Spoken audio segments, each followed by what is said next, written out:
start with, oh, puppy. Hello, friends. Good to be here. Good to see you. Yes, you can hear me okay? Yes, good. Excellent.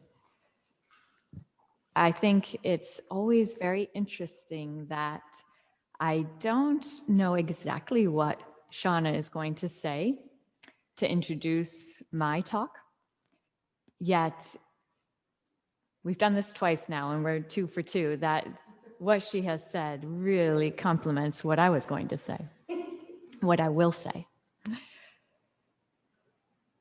Connection, she mentioned, and she also mentioned losing that connection. So we can talk about that today. And she mentioned having inner conversations.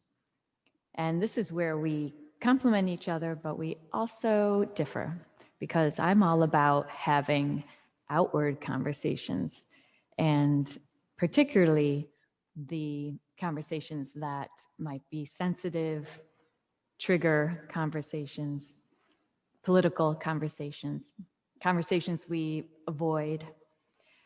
But it does require, and I think this is why Sean and I get along so well, it requires being in tune with your inner voice first.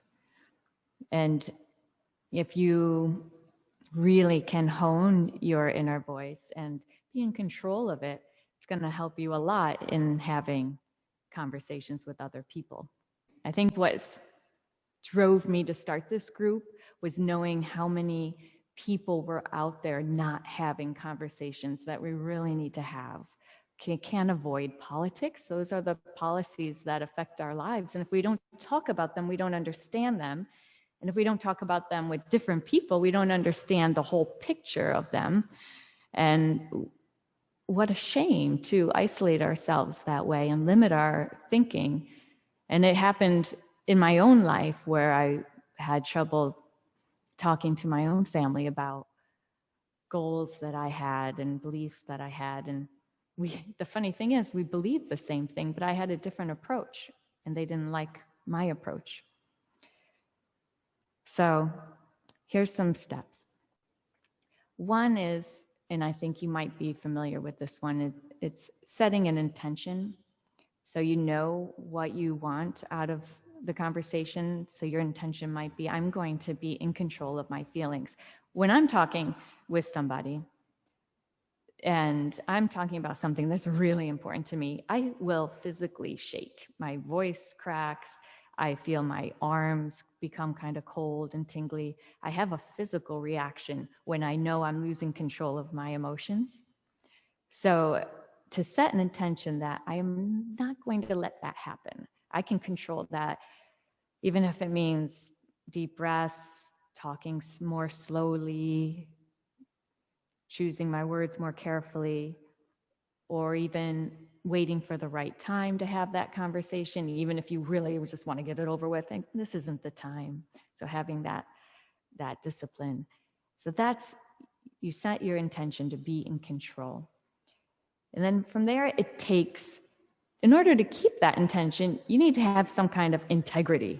It's not just going to happen. I got my goal, great. Then what? It's going to fly out of your mind the minute you engage if you don't have integrity. And Brené Brown gave a nice breakdown of integrity.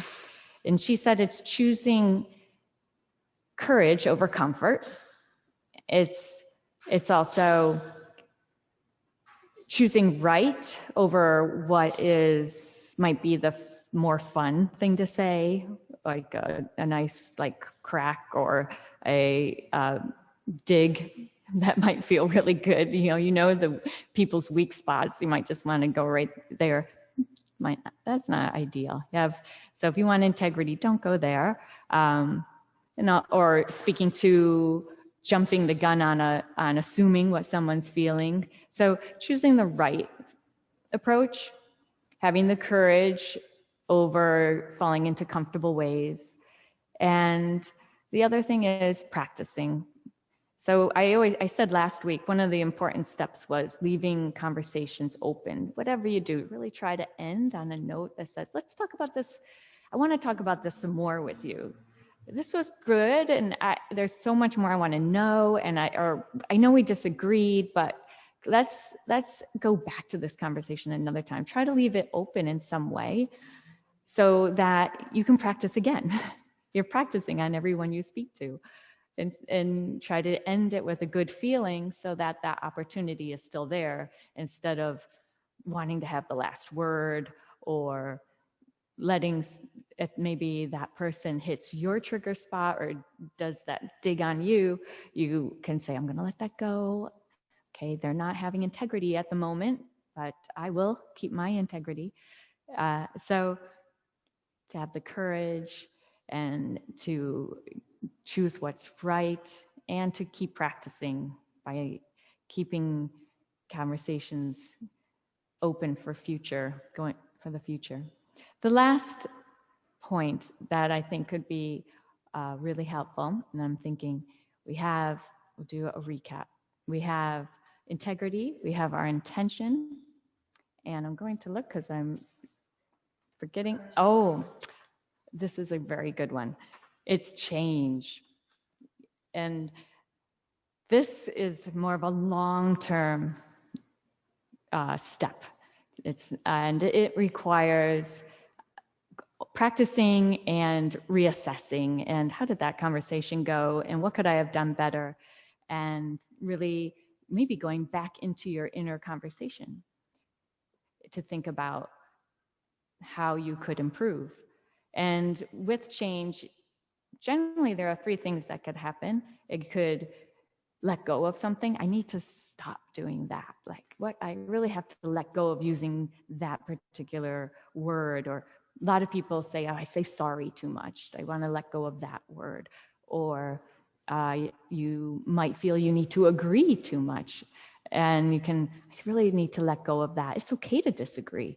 So think of the things that trip you up or make you not feel so great about yourself after the conversation, and try to let go of that. You might want to write it down, and just to pinpoint it, because it takes going into that inner thought to identify what that thing is. Sometimes it's not obvious. Sometimes it takes holding on to your intention, and you think, oh, my intention went out the window. What can I do to really hold on to it? And sometimes that means posting a note or having an object that might remind you, or that you hold or you wear, a tattoo that helps you carry that intention and remember it. And also, sometimes you need to add something to your approach. And that also takes some thought and reflection, maybe quiet time, going to your inner voice to think, what could I add to my life?